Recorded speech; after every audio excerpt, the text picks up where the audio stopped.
L'enquête sur la tuerie au Texas qui a entraîné la mort de 19 enfants et 2 adultes ce mardi avance et la police est sous le feu des critiques. Elle indique qu'après avoir tiré sur sa grand-mère dans leur maison à Uvalde, l'assaillant de 18 ans s'est dirigé vers l'école primaire où il a pu entrer sans encombre.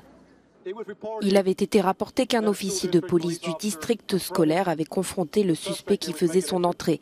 Ce qui n'est pas exact, il est entré sans être dérangé au départ. Donc, de la maison de sa grand-mère au fossé près de l'école où il a laissé son véhicule, jusqu'à son introduction dans l'école, il n'a été confronté par personne.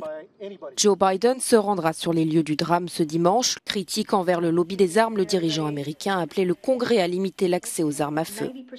90% des propriétaires d'armes à feu sont favorables à la vérification universelle des antécédents. 84% des républicains et 80% des membres de la NRA soutiennent la vérification des antécédents. Comme l'a dit le président cette semaine, il est temps de transformer cette douleur en action. Il est temps que le Congrès agisse.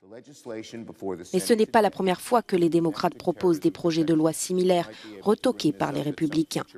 Ces derniers estiment que l'accès aux armes n'est pas à blâmer pour ce type de crime et mettent en avant le deuxième amendement de la Constitution américaine qui permet le port d'armes. L'attaque d'Uvalde, la plus meurtrière dans une école américaine depuis 2012, génère des réactions au sein de la population américaine qui s'est déjà réunie dans plusieurs villes du pays pour témoigner sa colère face à l'incapacité des autorités à éviter ces massacres.